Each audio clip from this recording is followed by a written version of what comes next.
Alrighty. Hello, everybody. Thank you to Imaginary Mechanical Whispers for joining in and anyone who's watching the YouTube video.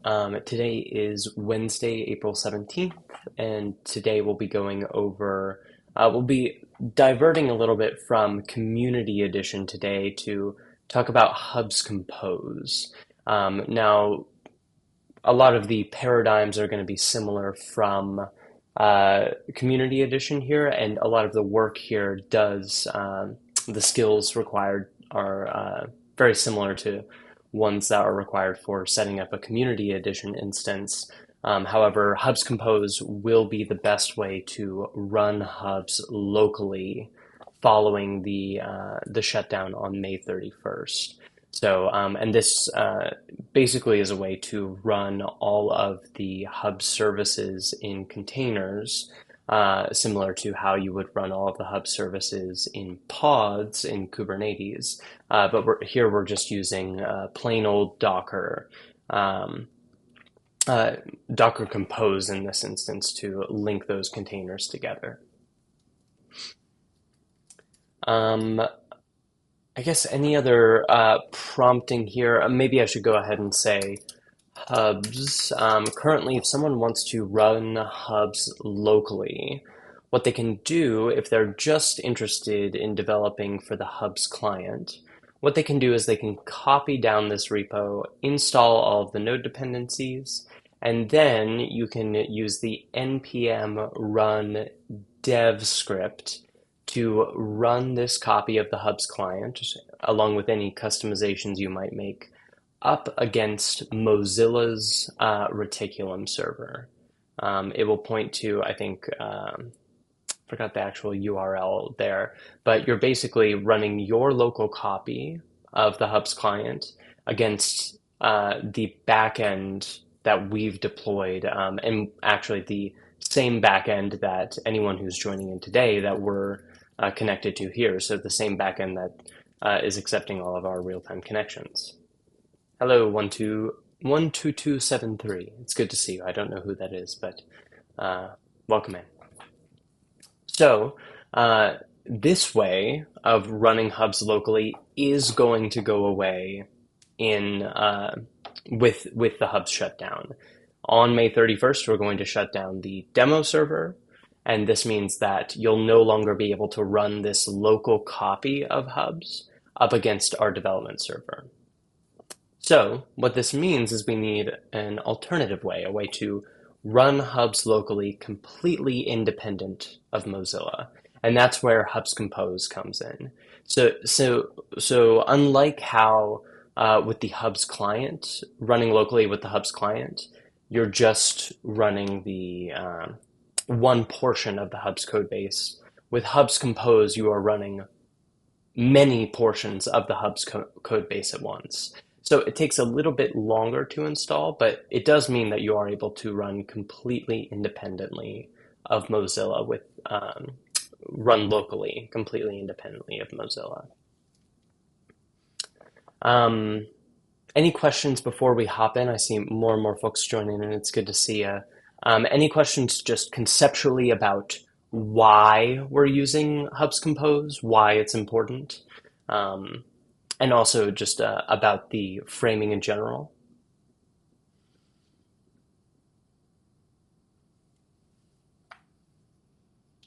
No? Wonderful.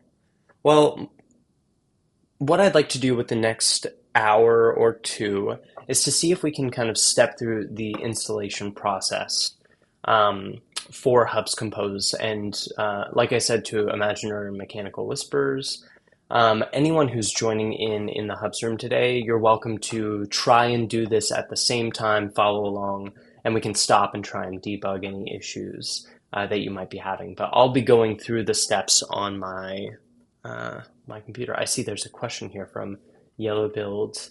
Let's see your question here. I'm an educator wondering what is happening to Hubs. I'm not a coder. Will Hubs for educators still be available? So Yellow Build, Hubs on May 31st, certain aspects of Hubs are going to be going away, namely all of the Mozilla run servers. So Hubs is still an open source code base. It's still a project, and these sessions are focused on how can a developer or someone with less technical experience but a lot of determination, how can you run Hubs beyond May 31st? In case you've missed the news or just kind of learning for the first time, we announced Mozilla announced the shutdown of Hubs back in February. And basically, we've been releasing tools to download your data from the Mozilla Run Hub servers. And then these sessions, these community edition setup sessions, are focused on how to set up your own instance of Hubs, or for today's topic, how to run Hubs locally, completely independently of Mozilla. The environments made in Mozilla have to be recreated. It's a good question, and one that I don't know if I've published in the shutdown FAQs. I don't know if I've answered that one specifically, but I have answered it before. So any of the assets that you would have relied on the demo server are currently, they should be able to be downloaded. However, we are planning to open source many of the Hubs designed scenes, such as the one that we're in right now, or the modular art gallery. All of that stuff is largely, open source right now. It's not easily kind of like centralized or able to be found, but yeah, but we will. Awesome. See some spawning in some skulls. That I hope that's not pessimism about the future of Hubs. Today, let's focus on the future and let's, see what we can do to get things set up. Cool. I will kind of get us back on track for Hubs Compose for today. It's okay. Don't worry. I'm not offended or anything. I'm also sad about the shutdown, but very encouraged by, groups of folks like this who are making sure that Hubs will have a future and a life beyond Mozilla. Cool. Going back to Hubs Compose, well, one last thing, if you have any questions about the shutdown or what it means, feel free to join like the weekly shutdown information sessions. I was out sick yesterday, but those typically happen on Tuesdays. You can see those in the Hubs events. And then also the Friday meetups are great places to ask specific questions about the shutdown. But with that, I'll kind of divert us back to the topic of the day, which is setting up Hubs Compose, the best way to run Hubs locally after the shutdown, and also before the shutdown in the months leading up to that. Our developers, the Hubs team developers, they all use Hubs Compose for their work for getting started. And I even asked Manuel a few questions about his workflow of how he uses Hubs Compose to do local development, which will be interesting to share and kind of show his process of how he develops a new feature. Cool. So some prerequisites before we get started. There's an extensive kind of Windows prerequisites up here, but the main thing is you'll want to make sure that you have Docker installed on your device. Let's open up the Docker website here. Docker. So I'll be showing this application called Docker Desktop. I believe if you install the actual application here, the interface that I'll be using, I believe that also installs Docker on your device. But I should say Docker itself isn't an interface. Docker is software that is used for orchestrating these different containers of code on your computer. So you can either download Docker Desktop, which will install the Docker engine for you, or you can just go ahead and, I believe, just download Docker itself.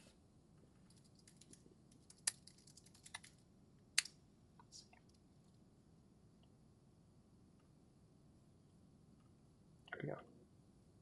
Nope, not Docker Desktop. I believe I use Homebrew for all of this. Homebrew install Docker. Yeah, I'll just run this command again. I already have it installed, but maybe we'll just run it once more. So I'll use Homebrew, which, is in itself a prerequisite.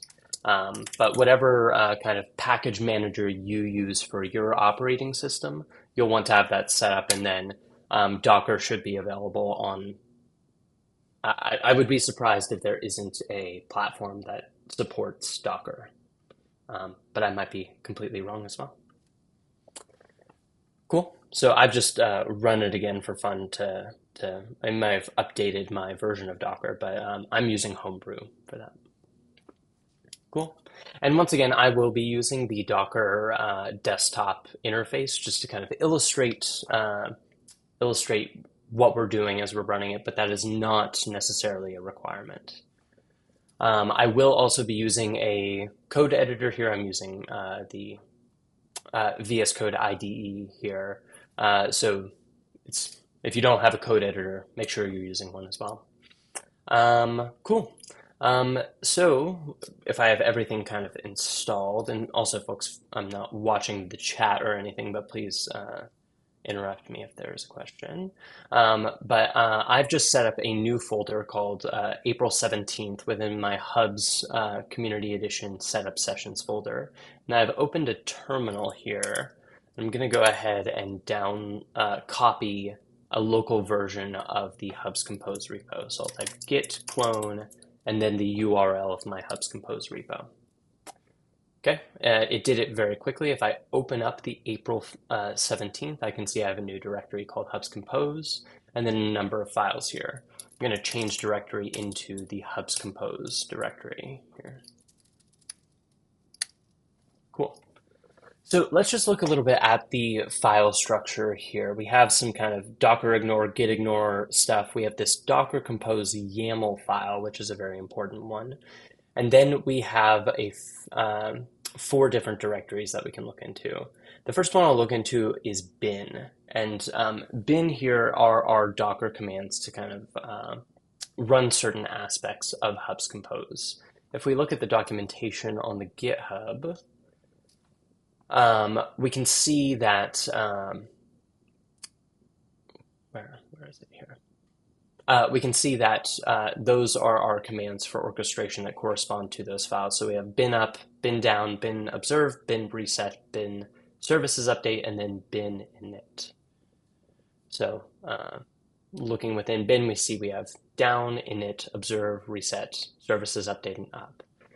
So I'll go a little bit more into each of these as we're testing them out and running through them. Next within here, we have decisions. These are migration decisions, so it's more meta for how we've been adapting things, but I don't think these have been updated for a while yet, 2022. Docker files, these are important for the different services that we're going to be running, namely Postgres, Dialog, Hubs, and Spoke. And then files, I believe this is related to Reticulum. We don't have a Docker file for Reticulum, but this files helps orchestrate a few things that we need with Reticulum. Great. A few more prerequisites I've actually forgotten here. We need Docker Compose, Mutagen, and Mutagen Compose. I forgot those as prerequisites as well. So once again, I've installed these already. However, these all should link out, and maybe I can just run sudo commands to show you how they install. So I'm just going to follow the documentation linked here, and I think there should be already. This is downloading a disk image. Let me see if I can do brew docker compose. Yeah, so there's a formula for Docker Compose. I'll just run that again. Brew install Docker Compose.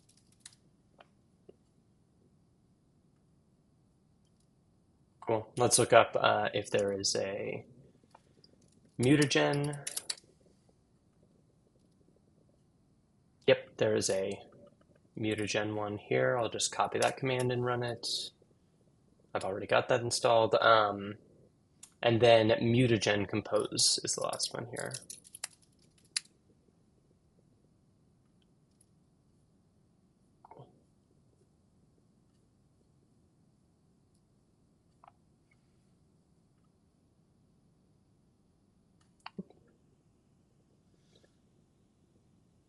So one thing we can do to check this should be mutagen dash version. Might be dash dash version here. Okay. I'm going to try mutagen compose. I believe here when I have installed it, it automatically downloaded it, but let's see here. Also, look back at the documentation here. It's been a little bit since I've installed mutagen compose. Oh, here's a formula here if you need to install that, but I already have that installed.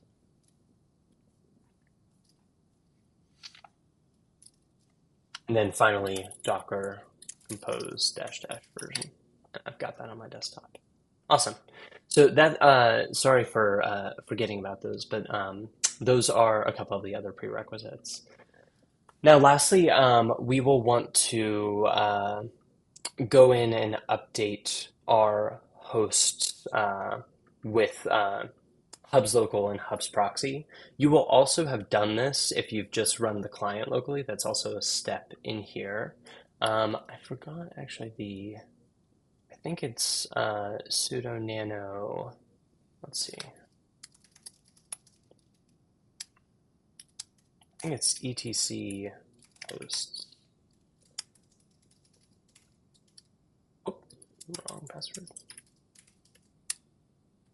Yes. Okay, so on my Mac OS, I sudo nanoed into etc hosts, um, and that allowed me. You can say I already have those in here, but you'll need to make sure you have added those as well so that we can run it locally. Alrighty. Anything else? The last thing I'll do one more thing in kind of the installation process, and then it will take a little bit of time to get running. But basically, I need to now install everything. So I'm going to be running the bin init function. Now, before we do that, I want to take a quick peek into the bin init file. And we can see here there's some kind of setup stuff, and then it will clone a version of Reticulum, a version of Dialog, a version of Hubs, a version of Spoke, and then it will go through kind of the Docker Compose and Mutagen Compose steps of building them and getting them all set up. Now, at the start of this, I talked about the goal of running hubs locally completely independently of Mozilla. Now, these are pulling from the Mozilla versions of these four core code bases. But I'm going to just go ahead and replace those with my versions, my forked versions of all of these. So let's open up here. You can see I have a Hubs version, a Reticulum, a Dialog, and a Spoke. And in fact, I can just change Mozilla here with my username since I have those. Those are all public forks. Um, yeah, and I can go ahead and just, when I run this, copy from my forks instead of the Mozilla codebase versions. This, of course, does get into you need to make sure that you are keeping up with any code edits that are being committed to those main sources of truth, but this does allow you to kind of specify before initializing the code if you want to be completely independent of Mozilla. Cool. So now I'm going to run bin init, and it will take a little bit of time here to get to clone and build all of these repos. So now would be a good time if folks have any questions.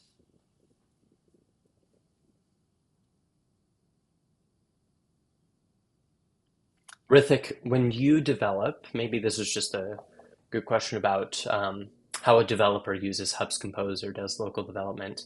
Do you mainly use npm run dev on the Hubs client, or have you been using Hubs Compose too?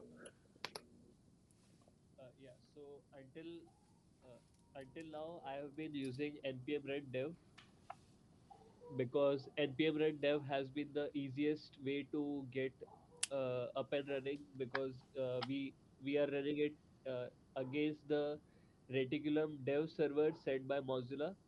But after this, we will have to use Hubs Compose. So I tried doing that, and it worked for me. Using the bin observe command, I was able to uh, develop everything. Uh, changed my folder into hubs, which is inside the services folder of the hubs compose, and then everything reflected. Only thing is that the load time is much more than what it used to be on npm run dev. So until now, for me, npm run dev is incomparable in terms of speed, but hubs compose is the perfect optimal solution because then I don't have to depend on my internet speed for loading everything. Like everything is local, everything is with Hmm. me. So uh, I can actually work anywhere with that and always be future proof. Yeah. Are you on a Mac usually when you're working with Yes, yes. development? Gotcha. Gotcha. Right.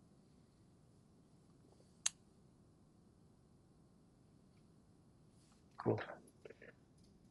Imagine, are you walking through any of the steps as we go along today? No, I'm gonna have to sort out my prerequisites first. Dang, gotcha. No worries. Yeah, it's gonna be too much for today to get that sorted out. No problem. Yeah, prerequisites are a significant portion of the time here. Um, just peeking into my Docker desktop, I can now see some containers coming up.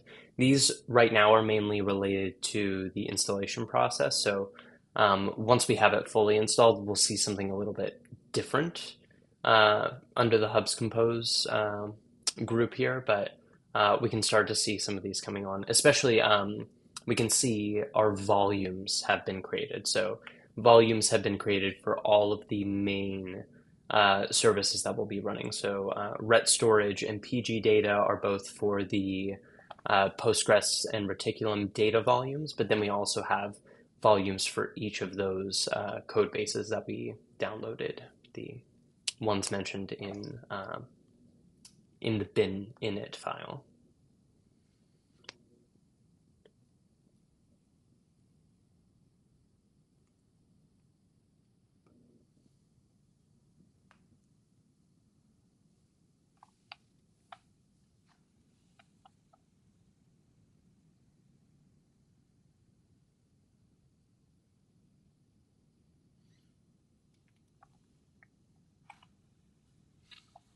Um, Folks, I'm gonna step away just for one moment um, to grab some water before we keep moving.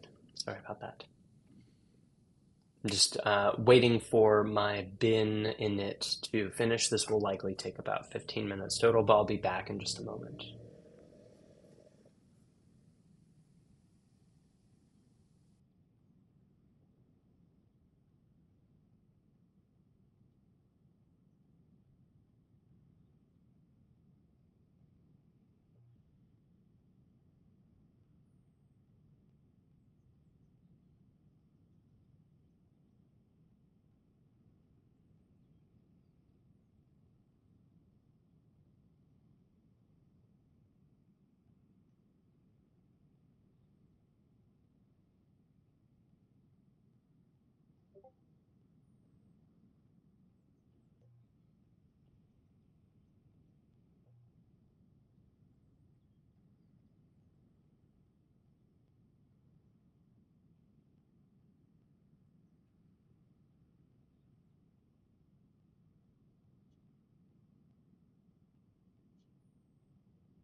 How's it going, everyone? Hey, hi, Alex. Hey, Alex. Good to see you. Hey, you too. We're just waiting for, I'm showing folks Hubs Compose today, and we're waiting for my bin init to complete. Have you worked with Hubs Compose? I had it running a year and a half ago, but I got it running and then I stopped using it. Gotcha. For local development, do you usually just use npm run dev, or I guess have you been making features recently? Not recently. Like I used to just connect directly to a Hub's Cloud instance. Hmm. But I am interested in knowing how to do the like connecting to CE, and doing like a being able to dev locally on a CE like RET. So Hmm. That's a good point. When we, I don't know where this would be documented, but um, with Hubs Cloud, I remember um, we did the give a login method script. to, yeah, and then it was npm run start, I believe, Yeah. would run your client up against your Hubs Cloud version. So I've been able to get around the login because you just have to create the ret.credential file and then give it the same parameters as are in the Hub store on the client. And that gets you past like the login issue. But then for some reason, like I can't connect after that. Like there's some ports that I'm missing or something. I'm not sure what needs to be opened. So I think that's kind of where I'm Mm. stuck. But I know that like you can sort of do the same thing with Hubs Compose. So I'm just wondering if that's the better way to do it. Well, it's a fair question, and just I would say it goes to the developer preference. Um, Definitely just running the client up against an already running service makes it quite a bit easier and faster to get going. Um, that being said, you know, it saves you time to do it with Hubs Compose in that you're not having to hassle with setting up your own instance completely of Community Edition to run it up against, or collaborating with someone who's willing to another developer who might set it up for you and then allow you to run up against theirs. Um, so Hubs Compose is kind of a one-stop shop for local development, but there's a little bit more hassle, and you're running if you're just a developer who's interested in making features on the client, you do have to be able to troubleshoot Reticulum and Dialog um, and Spoke and the other stuff, the other services that go along with it. So it's a little bit of Of course. overkill, but it is a one-stop shop, which is quite nice.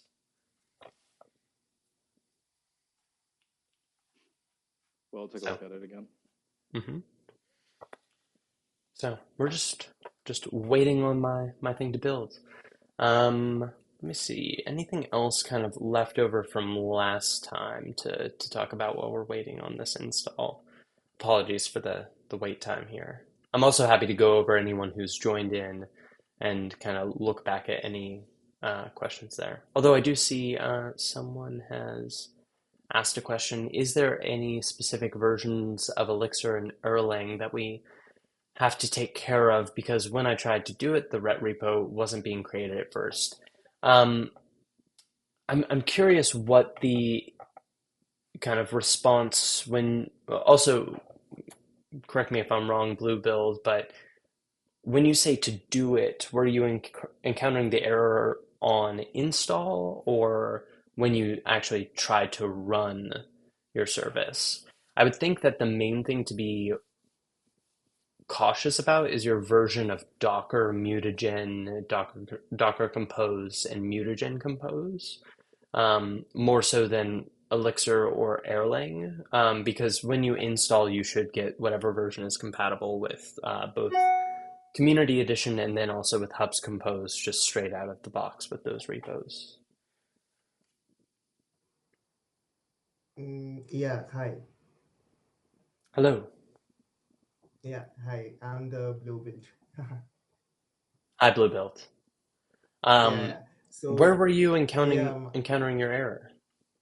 yeah, like when I was running the reticulum thing, so there was the code in the reticulum GitHub section, like they have the documentation. Like at first, we need to install the dependencies with the mixdevs.get command, if I'm not wrong. So when I was doing that, then I was like facing some errors, like your red repo isn't being created or something like that. Maybe like it's also suggesting me like uh, try the command like mix ecto dash dash force or something. So I troubleshoot the problem, and I also found in the internet like there is some mismatch with the Elixir and Erlang version error. Then I resolved that with the Elixir version 1.14 and maybe Erlang OTP 25. Then I guess it was compatible, and then the red repo was created. but the problem was I was able to run the reticulum in my local server, as well as I was also able to run the admin panel in port 4000, but I wasn't able to access all the features in the admin panel, like the Mhm. pending scenes or like importing content and all those kind of stuffs. So I'm stuck there actually. Sure. So what I will say about those commands you were mentioning, so there is documentation in the Reticulum repo Mm-hmm. about setting up Reticulum locally. However, there is a pretty big note up here about kind of um, yeah, the difficulty of running Reticulum locally. So these commands that you see here of the setup of Reticulum, Mm-hmm. th- when we Yeah. run Hubs Compose, we actually don't have to do any of these. I don't Mm-hmm. think I've personally set up a local version of Reticulum. Um, Mm-hmm. but so those errors, today I can't help you out with the local version if you just want to run Reticulum. I would say that it's likely has something to do with your operating system and the compatibility with Elixir, Erlang, and everything. Mm-hmm. But with Hubs Compose, since it's done in a Docker environment, you should experience fewer of those compatibility issues with your operating system. Um, Mm-hmm. but today during the Hubs Compose setup, we actually, there are a couple of commands in here that we'll want to be looking for, but most of these to actually set up and run Reticulum we don't use. Okay.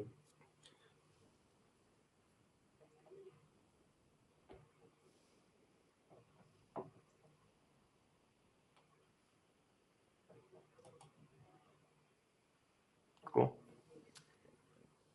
Let's see how we're doing. We're still Yes. waiting on it. I think, let's see what we have in here.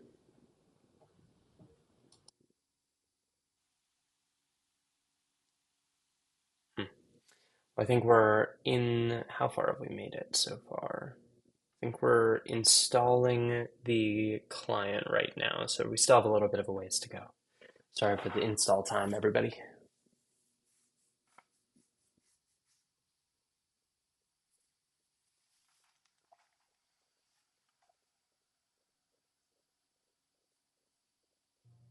Maybe while we have a moment here with the installing, I was going to talk about the future sessions that I was planning to kind of focus on. So next week, Rithik, I don't know if you're still here. Oh, it looks like Rithik has left. But I'm planning to research and do a little bit more setup with an external database. I wanted to clarify a few things with persistent volumes, but then also show how to set up an external database with Google Cloud. And the instance that we've been slowly building up over these last few weeks. Um, After that, I think the goal will be to show as much as we can of migrating a Hubs Cloud instance's data to that external database. So there will be likely trying to make the jump from AWS over to our database hosted on GCP using an existing Hubs Cloud instance. And then after that, in terms of topics of building up this instance to a production ready instance, I did want to show a little bit of, if we can, a little bit more about scaling our instance up and down, as well as maybe an auto pausing feature. I know that's a highly requested feature from Hubs Cloud users of how can we make sure that, how can we temporarily stop our databases when we have no connections to our instance and then have them automatically start back up when we have a user connecting. So those are the topics that I have on the docket for the remaining 7 weeks or so. Do folks have any other topics they feel they want to cover?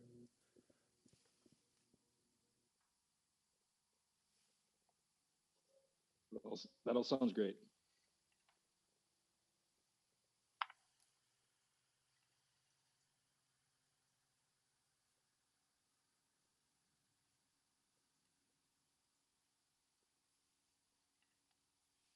Cool.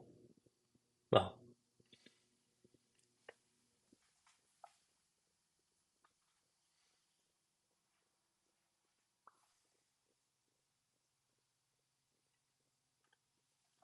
Sounds good.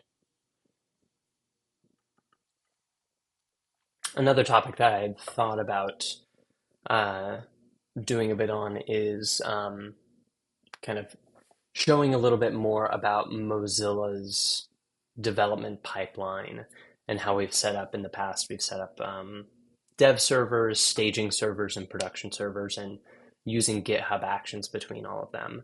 It's likely a little bit of overkill for what most developers setting up a community edition instance would want, but I think, while we still have the Hubs team members having them focused on Hubs, it would be great to uh, get a little bit of insight into how we set that up.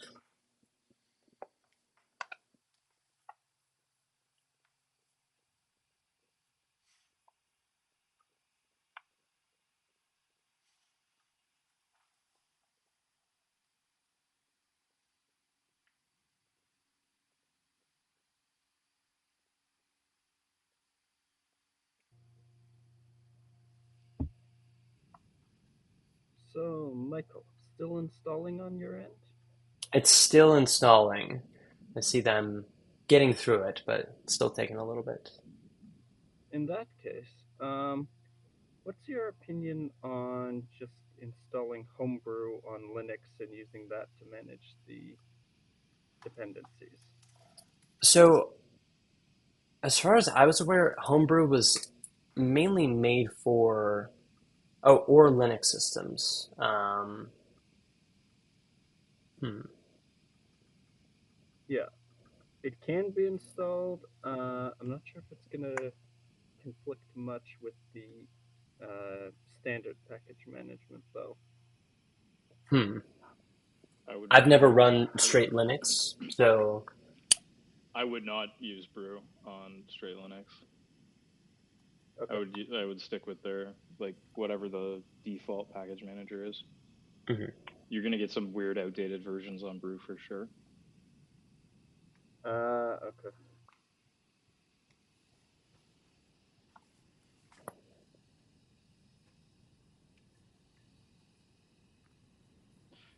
I'm Thank sure you. it's a port to Linux, not because it was originally built for Mac. Mm-hmm.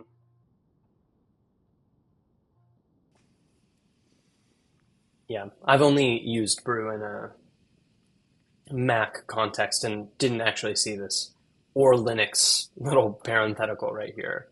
Um, They're both Unix, so it makes sense. But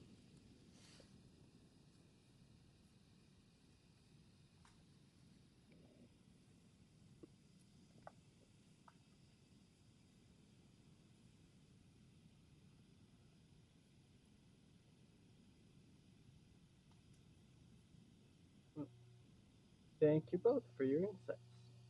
of course.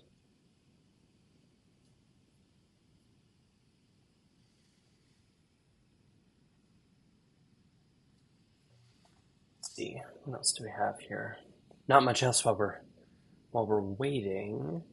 Let me look through here.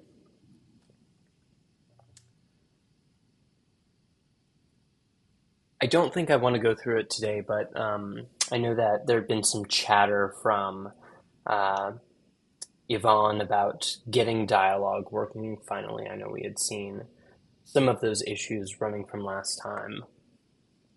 Mm-hmm. Let's see.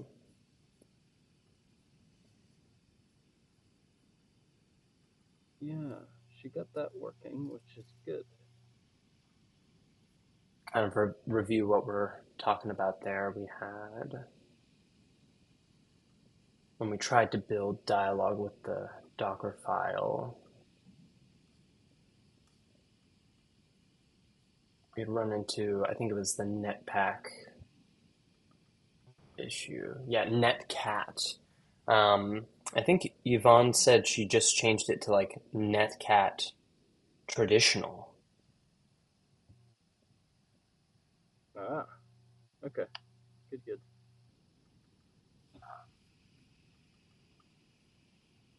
So I think I'll explore this a little bit since this installation is taking longer than I would want it to. But going back to our code from last time, in dialog, I guess she just changed. Where is the mention of netcat here?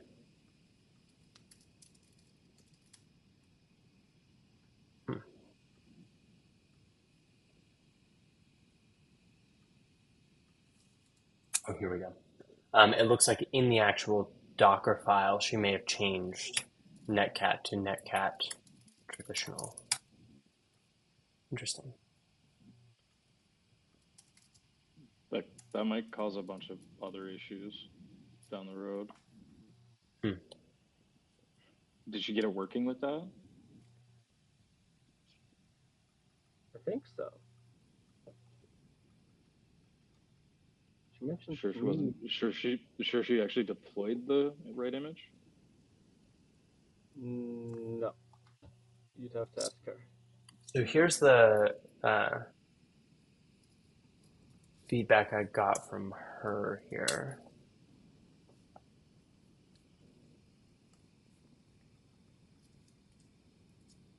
Alex, do you know what netcat is here? Well, it's a dependency that obviously your bash script needs. And netcat is usually for NC so that you can do connections.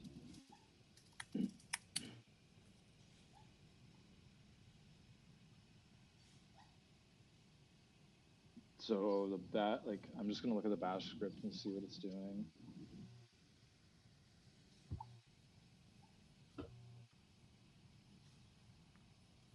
Oh, okay, so it's used in the health check. That's what it's there for.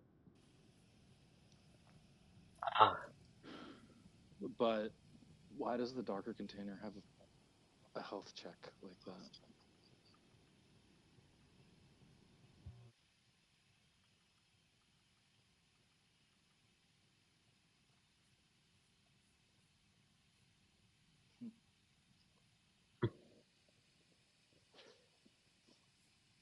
Michael, if you look at the actual bash script that's running there, Mm-hmm. it's under scripts, and then you see the health check at the top, like the function and the health check there. If you remove that health check and above the echo, that'll turn off the health check inside of the pod, which will let it build. I don't know why in the build you're checking to make sure that the system is online. I wonder if it's something related to how our subscription is set up that needs to be in there. Maybe. Because it's connecting to a port that doesn't exist on Dialog. It's connecting to port like 1100 and whatever. Yeah. And do you think after that we can just remove a lot of these dependencies? Well, the DNS utilities will give the pod some of the stuff it needs. I would just take out the netcat because that's the only thing in that health check it's the only command that it's running. Yeah. Interesting. Well, while we're waiting on that, I can... That actually, Michael, you know what that's probably for? It's probably because of the GitHub Actions you guys use. Oh, really? Like some requirement for this? Yeah, it's probably because GitHub Actions are checking that, like, the build. It's querying the build to say, "Hey, are you done?" Is my guess. Something along those lines. So you're probably right. It's probably something to do with your the subscription / your CI. Yeah. Well, for this purpose, I think I can. What's my branch here?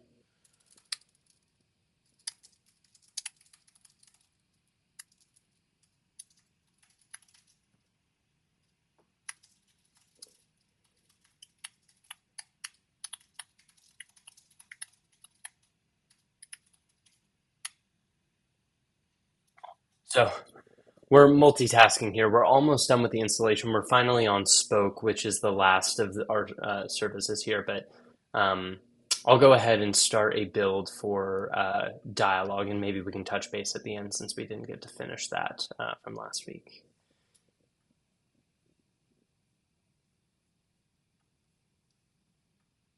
Nope, already failed.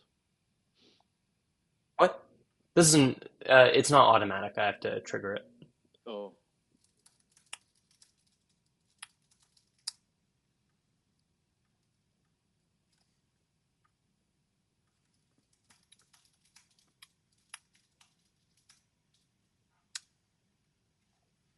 So we'll see. Cool. So close on our yarn install for Spoke here.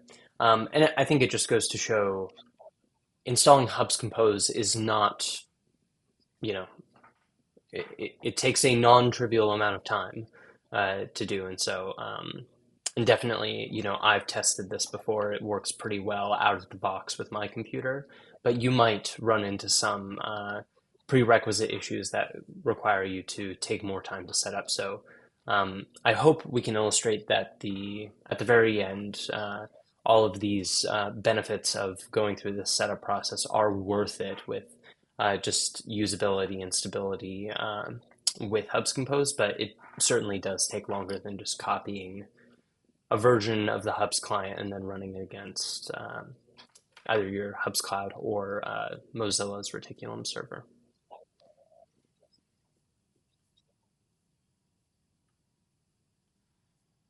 Almost there. Anyone have a joke, funny story to tell?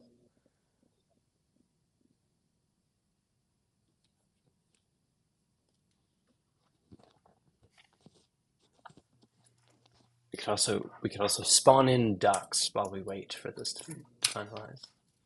Yep. An alien, a spaceman, French fries, and a duck walked into a bar. It's a good thing they were Canadian because they were all poutine. That is a terrible joke. Very good. That's a terrible joke. I'm sorry, I'm not good at making up jokes on the spot. It's all good.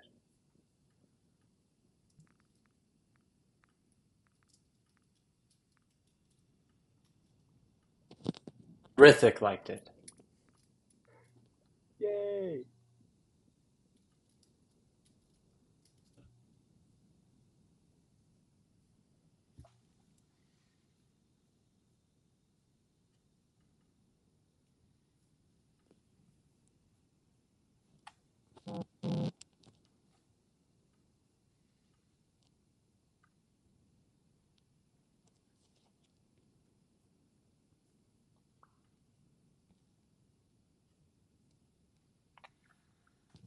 Trust atoms anymore. Because they're all made of empty space. Too many quarks? I don't know. because they make up everything. Ah, very good.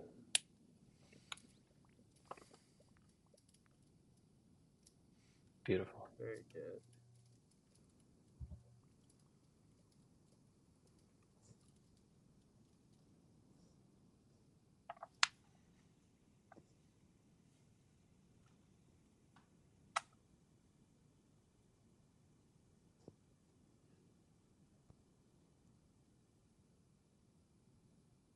I used to tell a very famous joke in my room,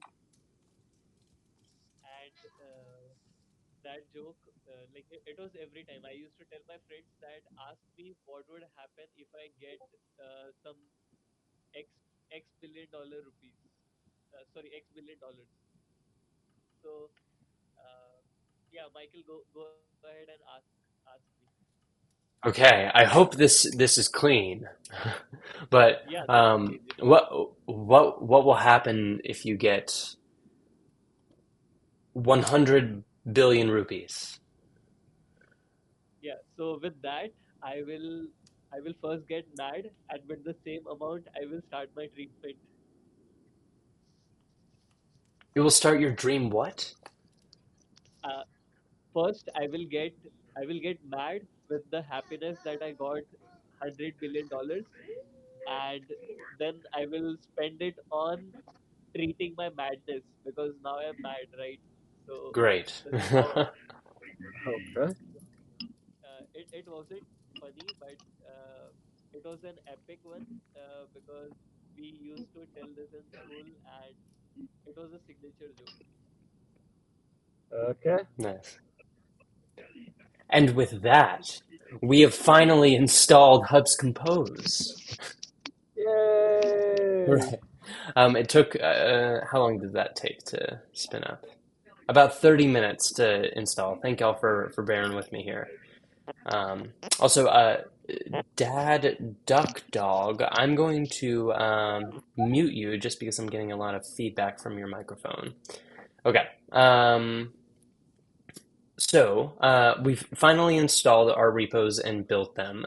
If I look in Docker Desktop, I can see that I have images for all of those services as well as a few others. So let's go through them real quick. Obviously, we have Dialog, Spoke, Reticulum, but then we have two images for Hubs, the Hubs client.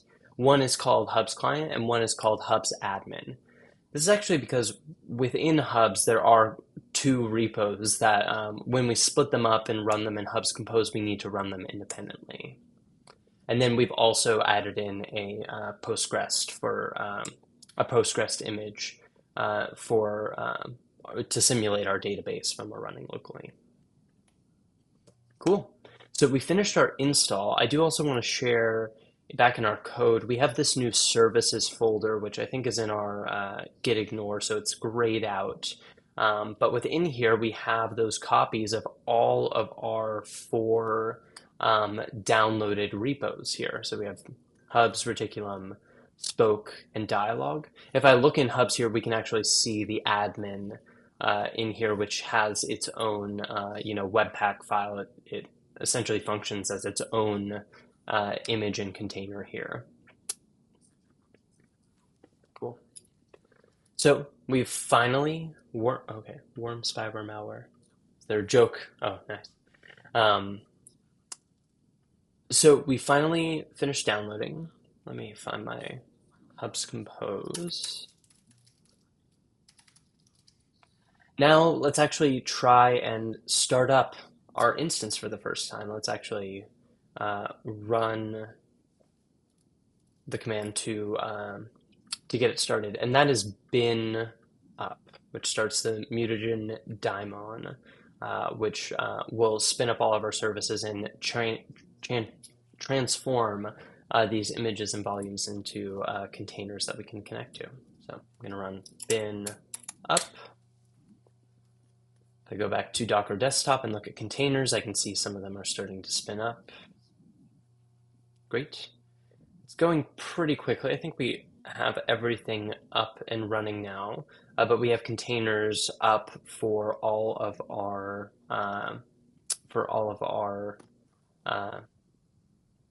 images here. So looking in here, we can see I don't have any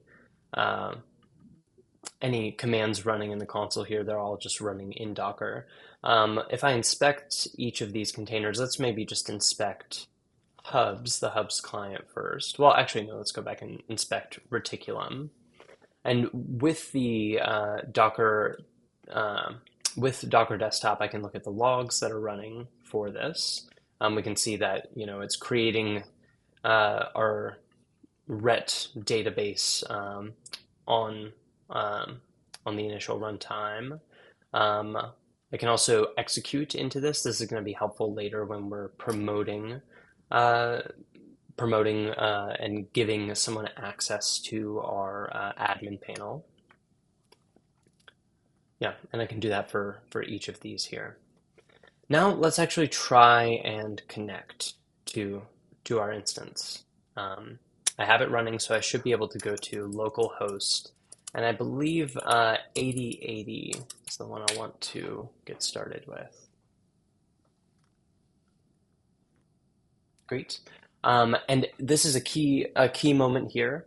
when you're running this, you will have to deal with some certificate errors. So right here, I'm getting this potential security risk. If I wanted to, I could go to advanced. On other browsers, it might say more. And there's a way to self-sign those certificates so that you can use them. I actually am going to do something. I don't want to bother having to sign these certificates each time. I'm going to actually use VS Code to open my browser in kind of with ignoring certificates, which will allow me to kind of bypass that. So in my terminal here, yes. Michael, can I just say one thing? On Chrome, if you see a error that doesn't give you the ability to go past it, you can actually just type "this is unsafe" and it will let you pass that error. So just know that. Do you have to do it for each of the certificates though? No, Or because I will think like it the doesn't. whole browser session be able to be unsafe? Yeah, like every time I've done it, it's been on like the main Hubs client, and then all of the certificates work after that. Oh, that's interesting. Okay. Yeah, So that's and nice. I'll show you how because I'm about to open up a Chrome session as well, and it's with this command. So I'm basically going to paste my path to my browser in any terminal to my copy of Chrome, and then I'm going to add the ignore certificates flag there. And this should open up a browser session in just a moment, which will I wonder if this is doing essentially the same thing, Alex, it as should just, be, yeah. yeah. So I just posted an article about the "this is unsafe" bypass. Hmm. So just read that. It is like, don't use this on a site you don't control. Like it is very much an unsafe command. So Yeah, just be careful. cool. But this will just remove a lot of kind of the self-signing certificate stuff that you have to do. So it's just going to make things go a lot faster. But in this browser session now, I can go to, let's go to 8080. Localhost didn't send any data. Let's see here.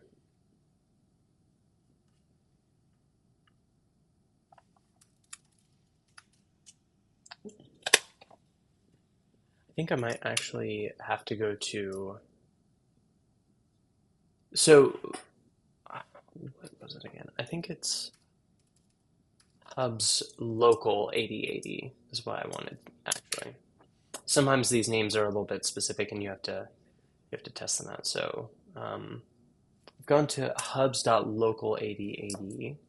It's taking some time to spin up. Let me look at my reticulum logs as I'm doing that to see what's happening here. So I'm definitely getting some connection here.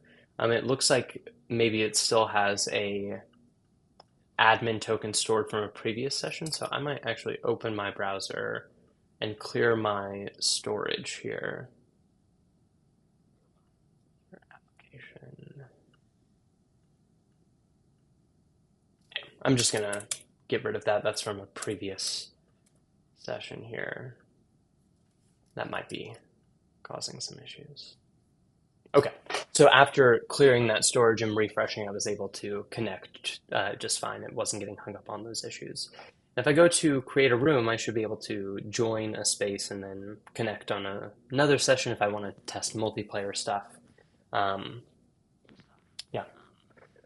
So that's just kind of the basics of getting it running. But the good part about Hubs Compose is we can do a little bit more in terms of accessing the full stack, the full Hub stack to get things working. And to do that, I actually need to redirect to localhost 4000.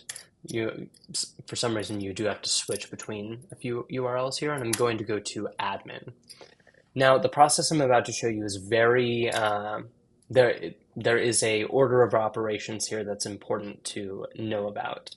Before I do this, actually, I'm going to, once again, clear my storage just so that I don't take over anything from a previous session. Okay. So when I go there, I should be prompted to sign in. I'll use whatever email account that I want. Click send. Now, this is a local instance. It's not connected to any SMTP service to actually be able to send this email. How are we going to be able to access that magic link to actually sign in? Here, we have to go to our Reticulum logs. Let's see here. And in here, we can see the text for our email with that magic link. So you're not going to get an email in your inbox. You have to go to your Reticulum logs and manually select that to open it. It's a very important catch that many people sometimes forget. But do people see how I've done that? And also, I should say, it just opened up in my Firefox browser.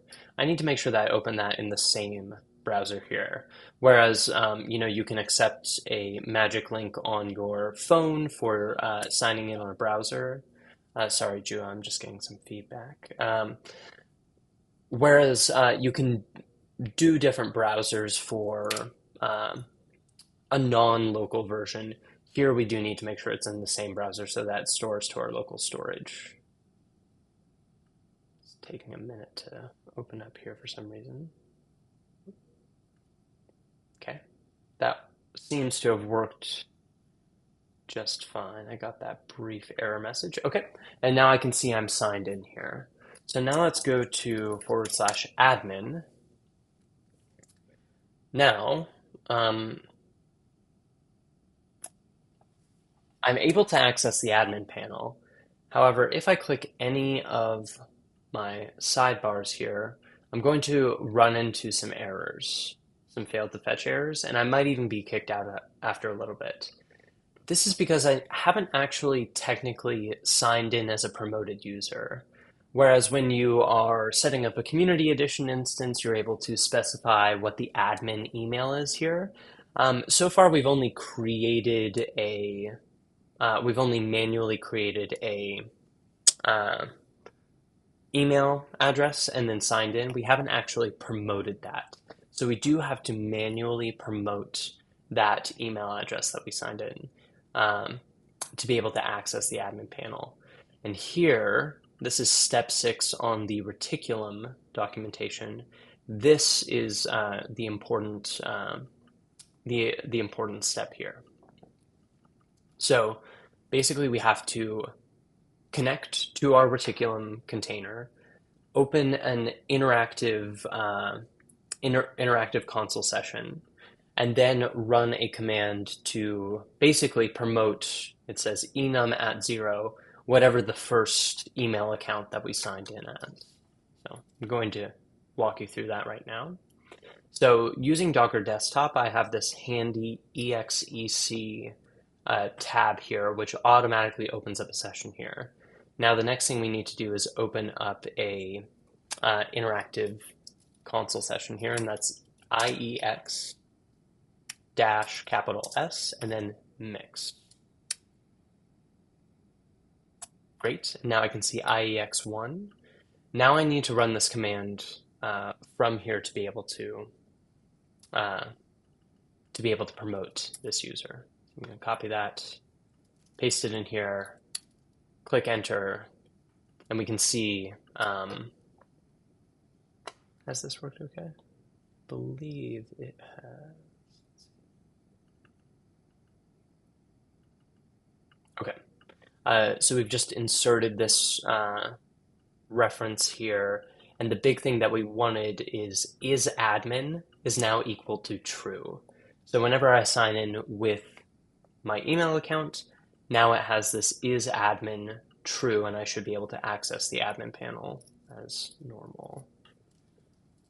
Let's go back to my session. I'm actually going to go ahead and clear my data once more here and go through the sign-in process again. So I've cleared my storage. Going to refresh. I should get kicked out here.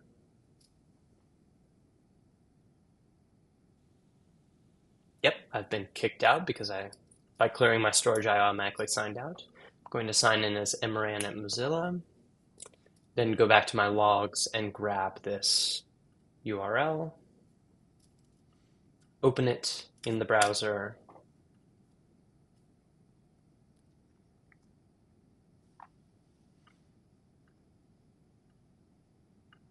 Great. I'm signed in, and if I go to the admin panel, I shouldn't get errors anymore, and I should be able to use the admin panel as usual, including any of the app settings in here. Let's see. Oop. Yeah, so I can, for one, let's try making rooms permissive. So if I go back now to localhost 4000 and click create a room, oop, bad room ID, why is that?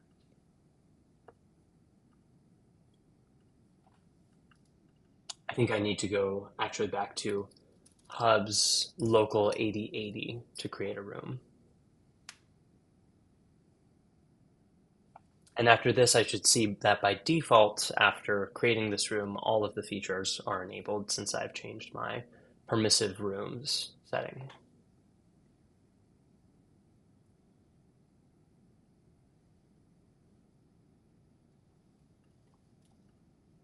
I'm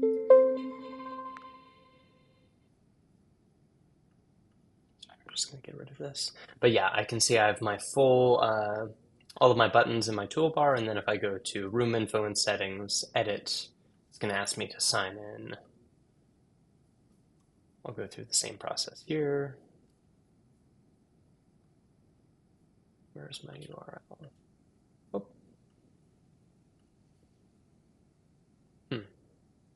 For some reason, I'm actually not seeing it in Reticulum. I think signing in might actually only be available at 4000.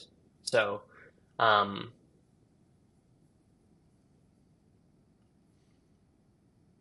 won't be able to check the actual settings there, but they, since we've enabled permissive rooms, I am able to, place objects, spawn things, do whatever I need to in there. Great. So we have Hubs Compose running. Maybe a quick pause here. Any questions about, why I went through that admin promotion process, what it's useful for?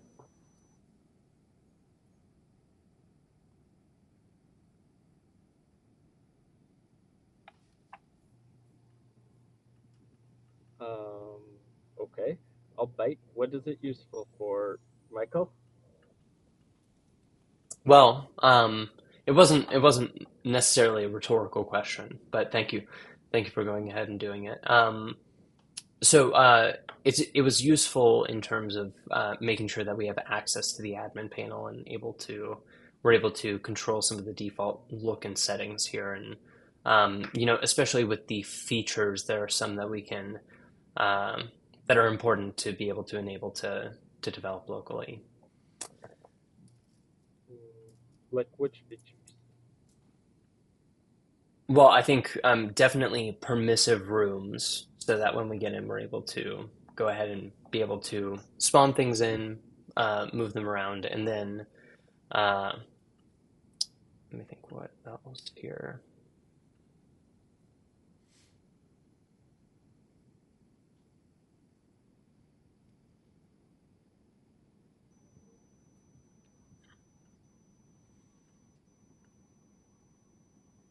You've stumped me.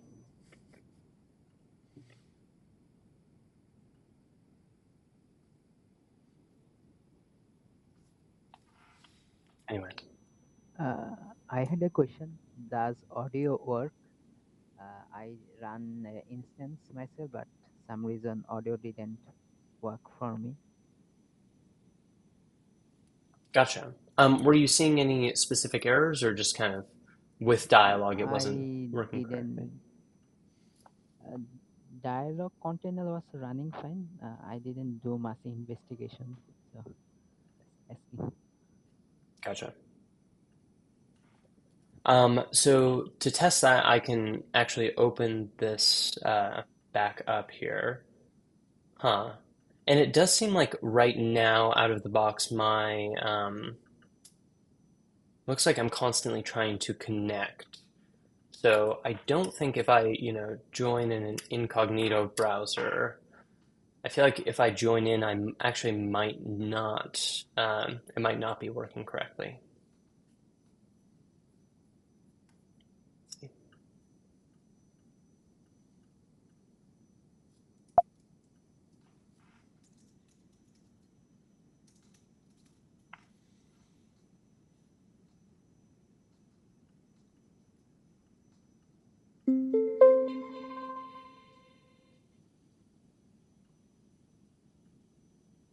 So let's see here.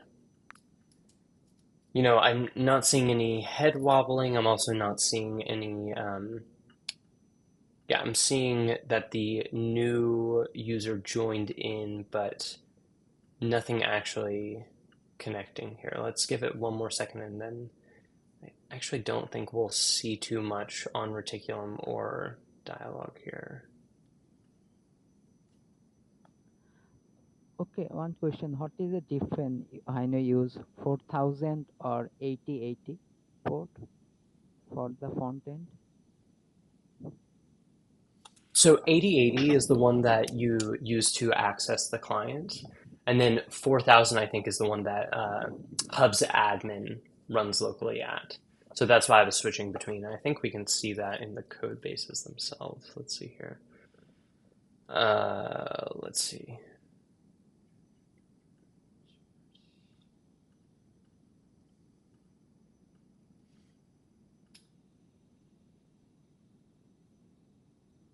Here I'm actually seeing that's EDA. Never mind, not that. But I believe it's just the difference between where these run locally.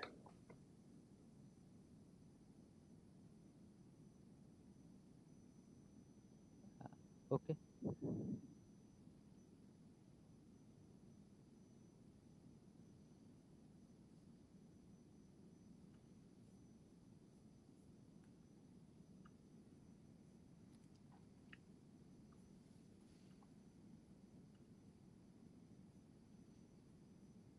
Anyone who's familiar with kind of setting up the Hub's client just independently of the other services, you'll know that when you run npm run dev, it runs at localhost 8080. Yes. Mhm.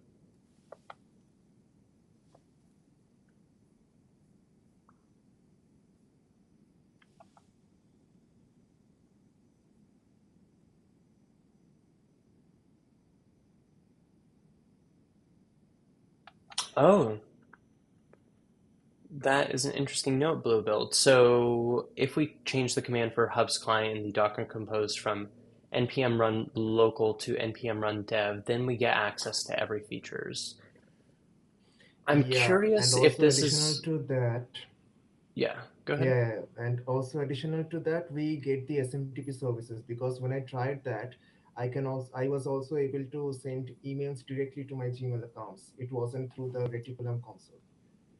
Yeah, so basically this is connecting to, I'm pretty sure, I would want to verify, but I'm pretty sure anytime that you have the client running on npm run dev, it is trying to connect to Mozilla's deployed Reticulum server. So the one that we're connected Yeah, to because right it's here. the So development. Yeah, it's the development yeah, yeah. procedure. So yeah. So it makes sense, you're using Mozilla's SMTP there.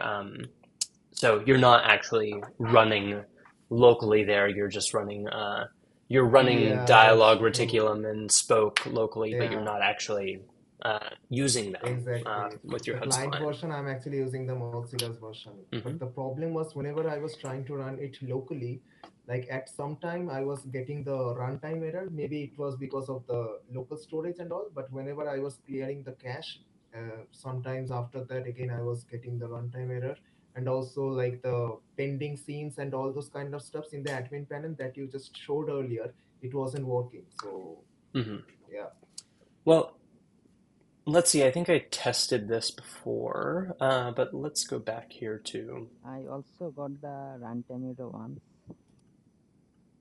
but the error showing something regarding the fast room switching. Some function there wasn't identified or something like that. Hmm. Yeah, I can't say for sure without taking a deeper peek at that. Hey, Chris, good to see you. Hey, sorry for missing the whole meetup here. I just thought I'd drop in and see if there was any links I could get to or anything. It's all good. We're going over Hubs Compose today. Yeah, I heard. Yeah. I just had my local host on my remaining Hubs cloud just died on me this morning, so I'm like, oh, okay. I don't have any local host now. I should pay attention to Well, this. it will be great to kind of review the tutorial video here. And yeah, we talked about it might be good for folks to look into how, if you're setting up a community edition instance, how to run just the Hubs client against your community edition instance. But here we are just focusing on 100% local build, no deployed cloud servers to run up against. Gotcha. Okay. Um, let's try publishing a scene here. So I'm at localhost 4000. I'll say creator 123 for testing. So I believe there might be some issues with the import tool, but I think once I finish publishing here, I can go to open scenes. And I go to scenes here. I should be able to see it in my admin panel in just a moment.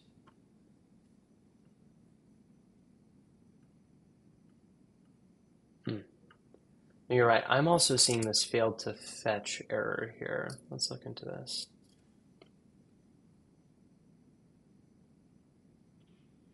It's because the Ret doesn't have the right course settings, like for the config. Yeah. Gosh, I've forgotten where You need localhost in there. In Ret. It's the. Do you want to modify it in your running container right now, or do you want to? Why not? I believe it will. Well, actually, let me. I'll bin down real quick. Bin down. And let's. We can edit it directly in Reticulum, right? Yeah, you can. Okay. You should be able to.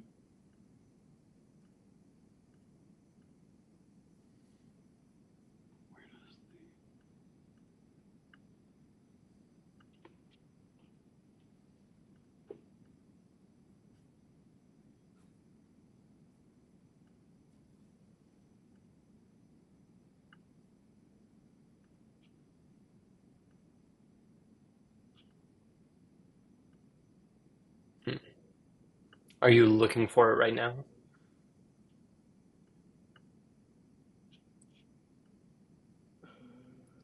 I'm looking as well. Well, I know that it should be the config. Yeah, it's right there. But it's not this file. It's the def. Let me pull up. Look at the code again.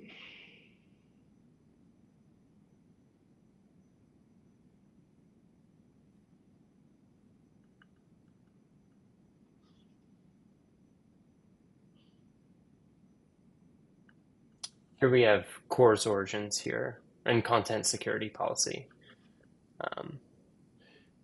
Yeah.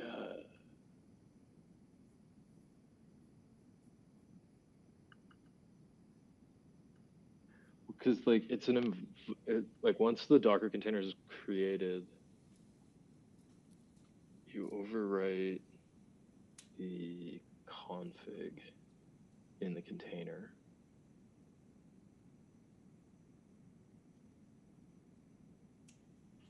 So I'm just thinking about how CE works. Yeah, like the config map overwrite. Yeah, because you're overwriting the config.tome on inside the container, and that's what Ret then reads, and then that's what this file is created from. But I think it's even further down that file. I don't think it's or maybe it's not this file. Yeah, I'm just in defaults. Yeah. Let's see. CSP. Yeah, add CSP here. So extra, find, because that's in the the main config file that's getting passed to whatever's building Ret. So let's look at extra CSP, or let's look at CFG. Where's that coming from? It gets applied on top of this file. Because I believe that's still from the bio chef world. The BioChef world. Yeah, because like that, like Bio was a community version of Chef Habitat, and that's like how Rhett was originally built with. Yeah, so I think it'd probably be somewhere in there. I'm not sure if you guys are even using that stuff anymore, but I know that config.tome file is in the Docker container once it's built. Okay. And that's where Rictilium is reading the config from. Would it be So easier? I'm just not sure how. Do you know how to do it if I do have it running? Yeah, if you execute into the file, like into the the ret container, then we can just modify that file, and you should be able to. Awesome. Well, let's do that on the fly. Right. So actually, can you look at? Wait, let me just check.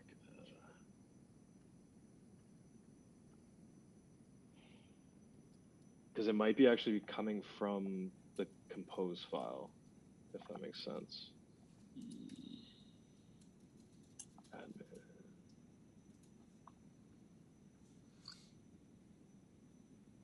Because yeah, in the compose file there is a few environment variables that are getting added here.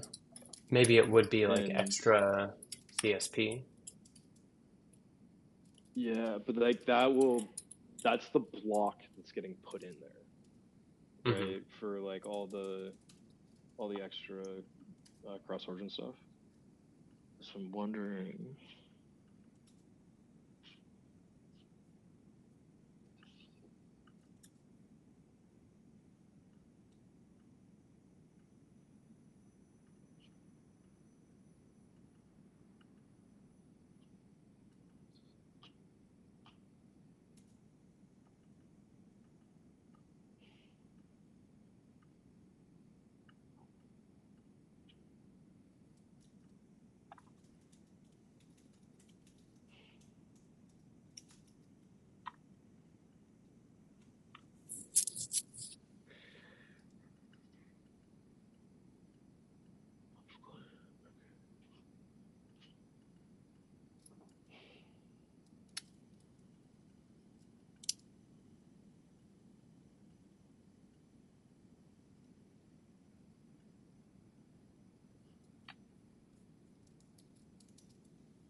Oh, I found it.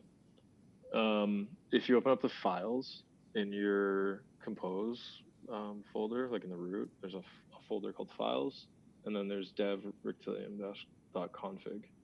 I'm guessing you can add it right there.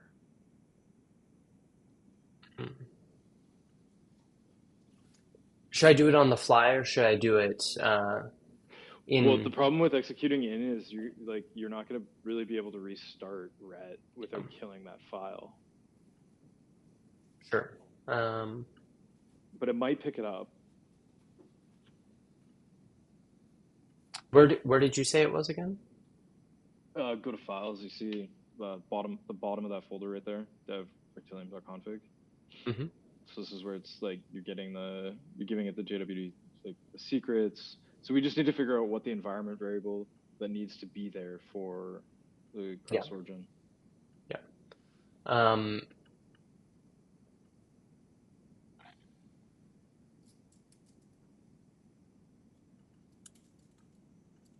Like, is that defaulting? Yeah.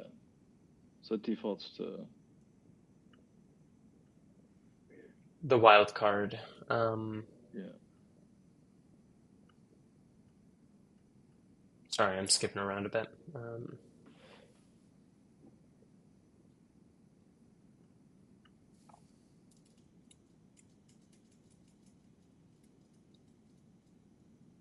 You can try it and build it. It'll break. If it doesn't work, it's gonna break, right?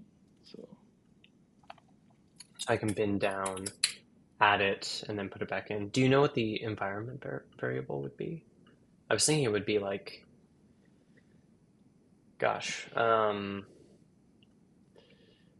is it gonna be?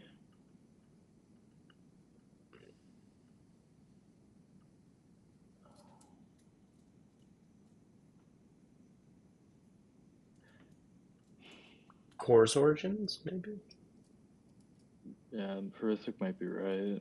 Non-cross.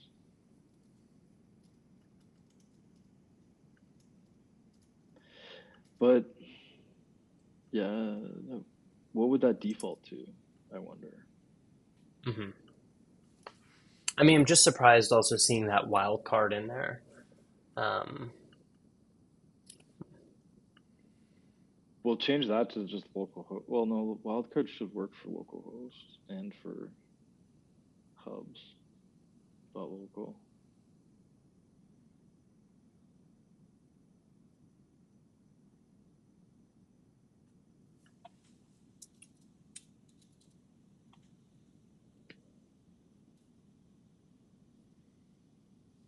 Execute into the ret pod and let's look at the actual config that's there. mhm. Okay. Just ls and oh, okay, so it's building differently.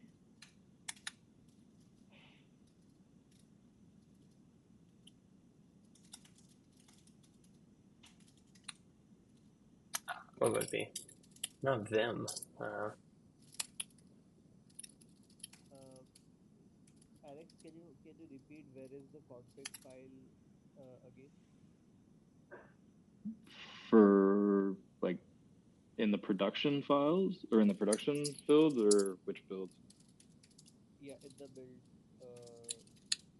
In the production build, when you join, like it should just be at the default like root a slash like a config.tom like tom file. Okay, so there I can see some tom files a lot.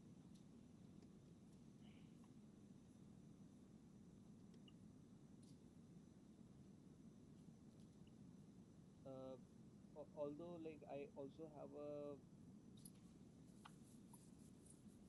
suggestion maybe in this, that inside the reticulum there is dev.exs file in which there is a course proxy host, which is named as hub/proxy.local.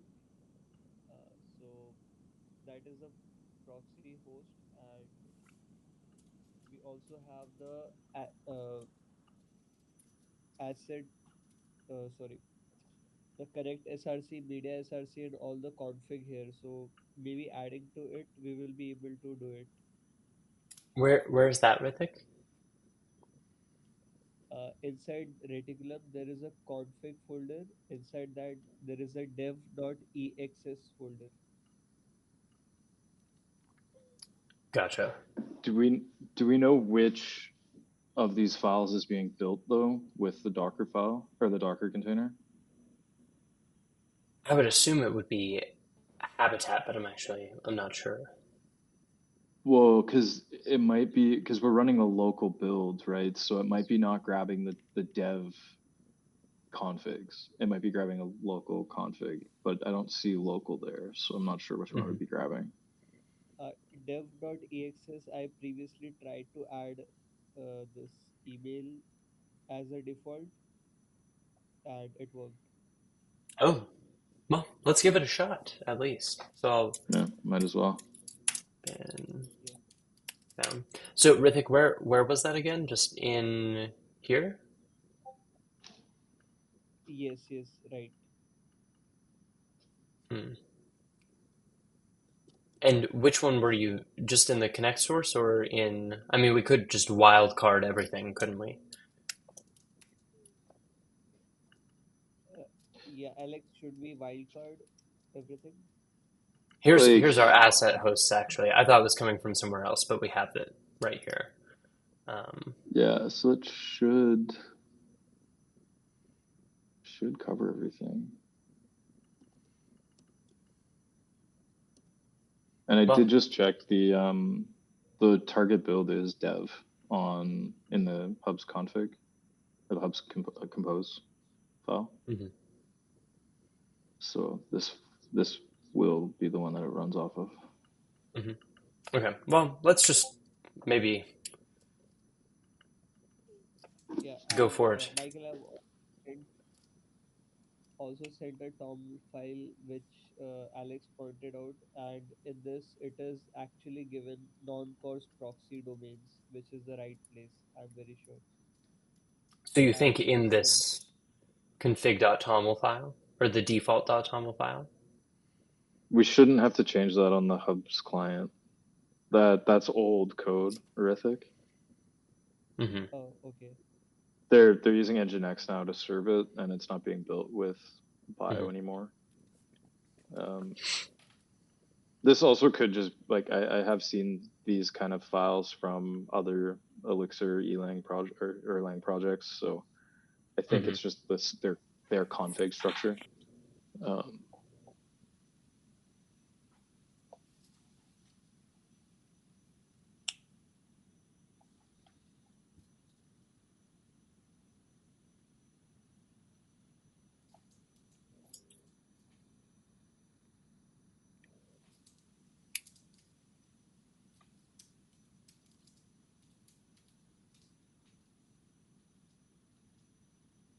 Basically, Alex and Michael, when we used to develop on local, if we added in our defaults.env, if we changed it to add our domain, whichever we wanted in the non-course list, the Webpack did it and served it basically, and it worked always. Mm-hmm. And here also we have this defaults.env file, env.defaults. Yeah, so you just change Where's that to .env, right? And then update the. Yes, because on npm run dev, that is how we used to do. Michael, I've shared this link to defaults.env. where have you shared it? Hubs chat. Hubs defaults. Okay.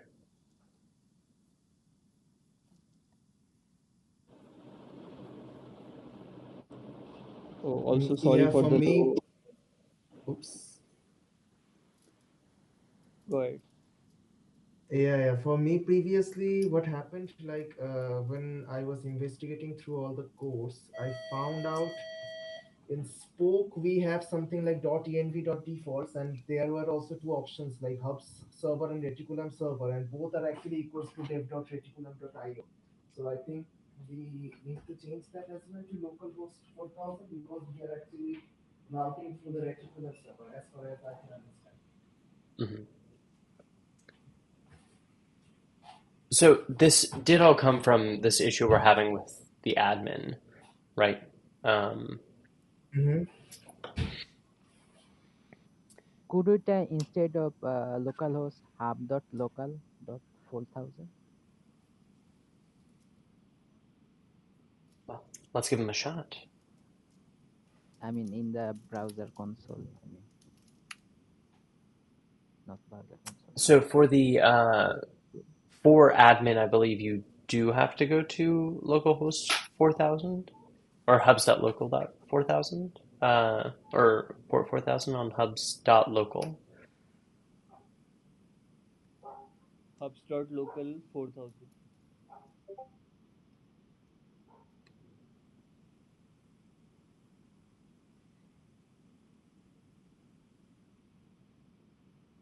Rithik, where is the it's in .defaults. Oh, here we go.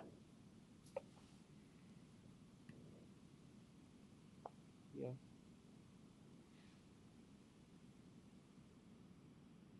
Here we have the non-coarse proxy domains, Mm-hmm. line number 21. Yeah, right. Yeah, so the big one is hubs.local.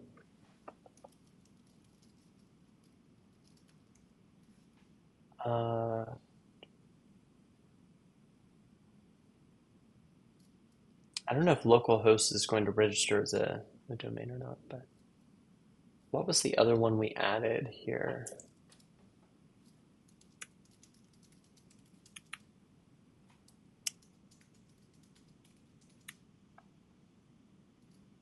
Oh, it was hubs proxy local. Okay. 127.0.0.1. That's the localhost line, first line we can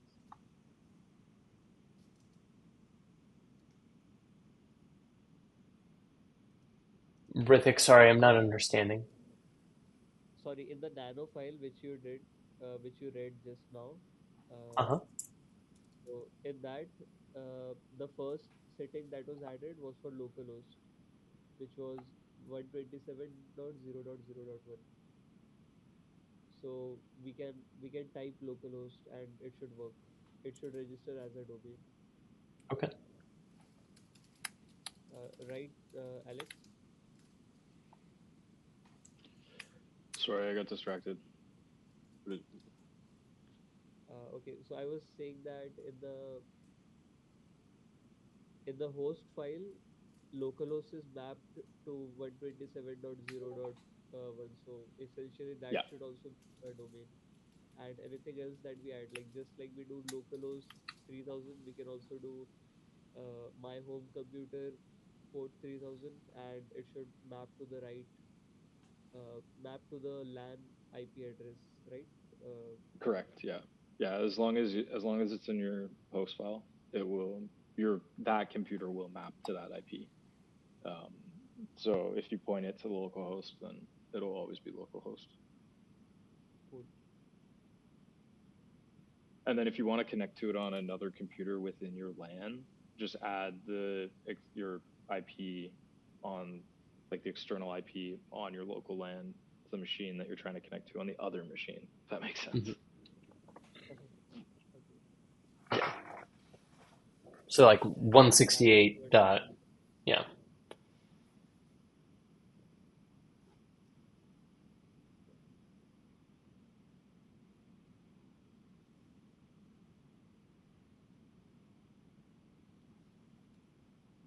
Okay. So I'm still getting this error with admin, but we're also running out of time a little bit here. Let's see. Fresh.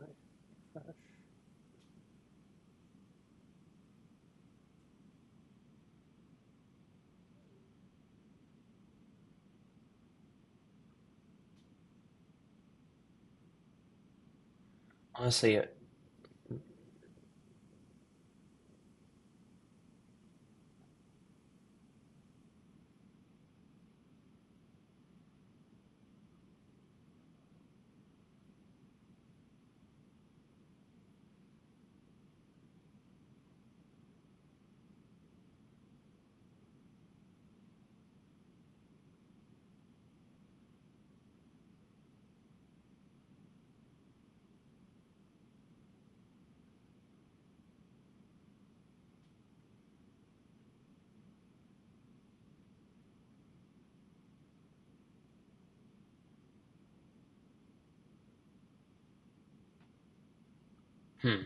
so I think, you know, the adjustments we've made on the hub side of things are just fine, but this error indicates to me that the issue is well, actually, let's do this. Instead of going to localhost, maybe we can just go to hubs.local. Maybe that is contributing to the issue here.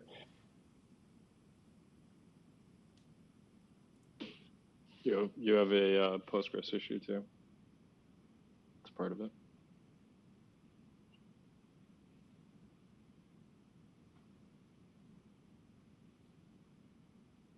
I think this fixed it. So the error that I was seeing was if I was connected at localhost 4000, it was telling me that my connection request to Postgres at hubs.local port 4000 was the issue. So I'll replicate it here. My real problem was that I was connecting on localhost 4000 instead of hubs.local 4000. So because the if you admin want to, tokens are signed by the domain. so if you see it right here,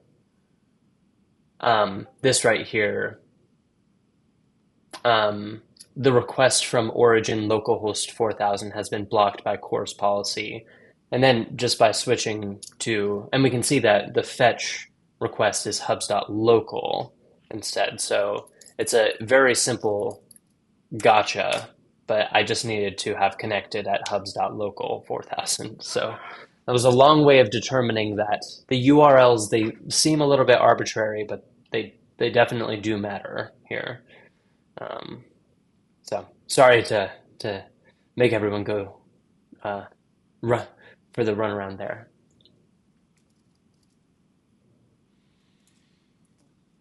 No worries. I think the import tool might also have some problems, but I am going to just kind of move towards wrapping up here. I think the import function may, oh, no, it worked. So on hubs.local 4000 for the admin, I was able to successfully import an externally hosted avatar. Well, not just any externally hosted avatar, one that's hosted on hubs.mozilla.com, which is a whitelisted, by default, it's one of our whitelisted IP addresses. So Bluebuild, yes, I don't think we changed anything. I think it was just determining that it was just the URL. It's not arbitrary. It does make a difference which URL you use.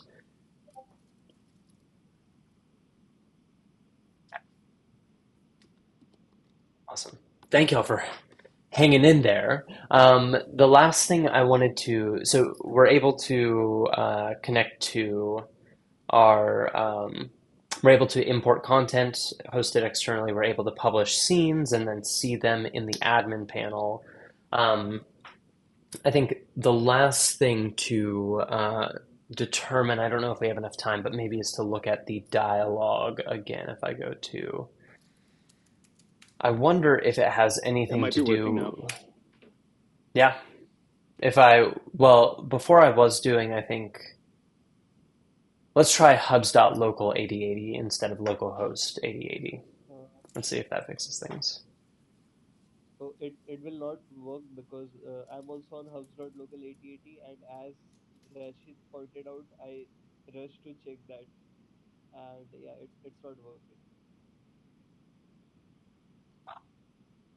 I'm going to verify for myself as well. Yeah, sure.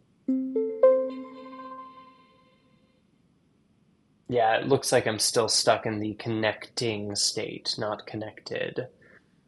So there's still an issue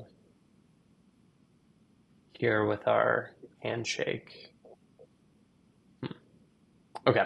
I don't know if we'll have time to resolve that in the last bit of things, but I hope this does kind of show, and I'll demonstrate a few things here just kind of in terms of the usability of Hubs Compose moving forward, but I hope this does show at least how to get a local version set up where at the very least you can start importing content or testing features. It seems like the only missing thing here is the dialogue being able to test audio connections between clients. So the last things I'll touch on in terms of just usability here. The first is some of the other scripts here. So now that I've installed, I, for the most part, won't have to do anything. And once I'm done, all I have to run is bin down. And that will stop basically all of the containers and stop my local development. Because I have volumes set up, when I bring it back up, it should remember much of that data. It was able to remember that scene that I had published. So you are able to have some persistence, and yeah, it's just bin up, bin down whenever you want to start developing locally. We have a few other scripts in here. We have bin observe, and this is really useful for kind of getting logs if you're not using an interface like I am. So if you're not interested in using Docker Desktop, I believe this is helpful for opening some windows to be able to look at the logs of each of the containers. The last two I want to point out are reset and service update. Reset will go ahead and, excuse me, I believe it will go ahead and reset any of the data that you have stored on your volumes. And services update, think of it, I think Manuel described it as clearing the cache because it will go through bin and init as well. So it removes both the volumes and any of the, and it reinstalls the code bases here. Whereas services update, I believe, just updates the services. So it it reinstalls the images without removing too much of the data there. So that's the purpose of those additional scripts. And lastly, I will just point out what I pointed out last. Yes, question? Go back to the services update. So Yeah. does that clear the cache or not? Does it preserve the cache when? So my understanding is that services update is for updating the code for each of these code bases without deleting the volumes, whereas reset will actually delete the volumes. Okay, thank you. Great. Awesome. The last thing I wanted to point out is I just asked Manuel when he was walking me through this kind of how he tends to use Hubs Compose with local development. And I was surprised to learn that he uses these four, whenever he's developing a new feature, he'll just use these four code bases as his main local source of truth and will publish, he'll open up a code editor in that directory, and then he'll make whatever edits and he'll publish straight from that directory. So I was surprised to learn that these are basically the only four copies of these main hubs code bases that he works with regularly. So you're able to push edits directly from these.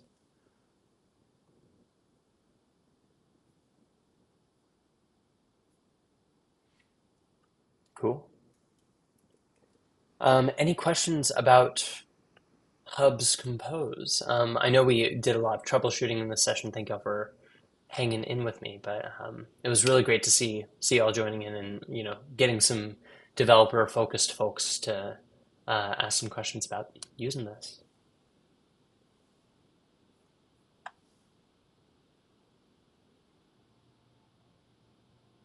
So with those four, repository folders, are those the full GitHub repositories? Like, do they have .git folders in them? Yeah, so let's go into services hubs. And it should be because when I did git init, it basically just git cloned each of them. So if I do git branch, I should see that I'm on the master branch. If I do git log, I can see the whole commit history. So yes. Okay, good. Thank you.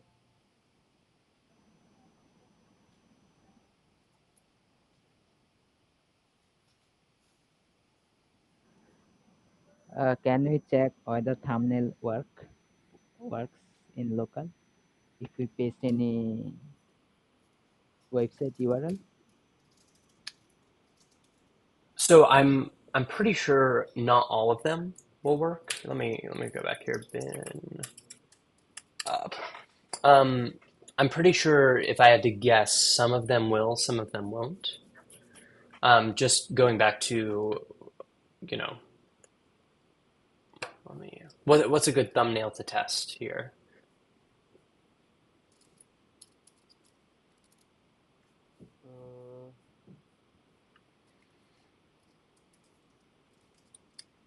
Let's test this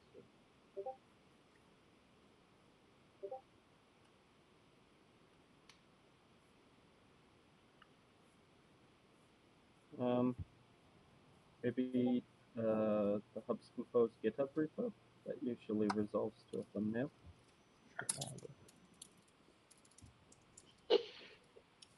I gotta run, guys. Have a good day.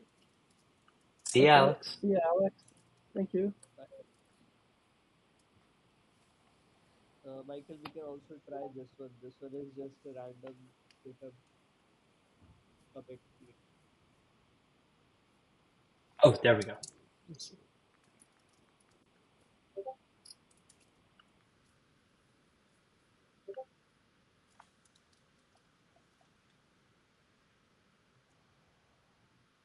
Still just taking a moment to spin up.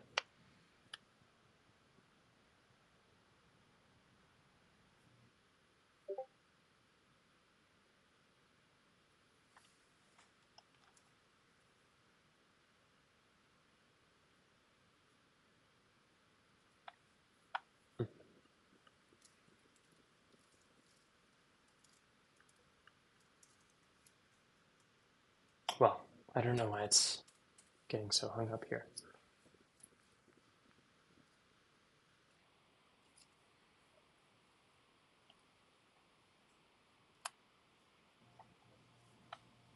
Maybe try refreshing. Maybe it's just gotten stuck on something.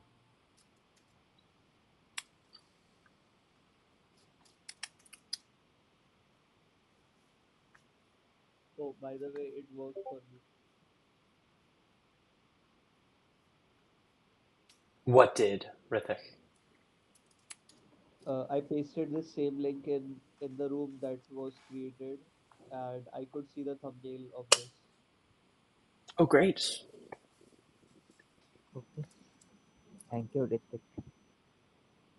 Well, Oh, just as Rithik verified it for us, I finally got it. So I'll just for the sake of redundancy, I'll do it as well. yeah. For a proof, I've also pasted a link to an image.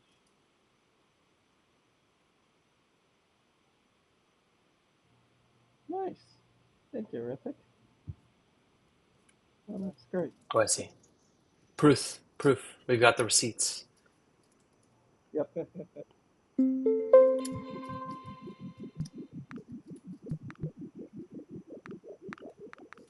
I'm worried it's not going to work for me, and then we'll have some trouble.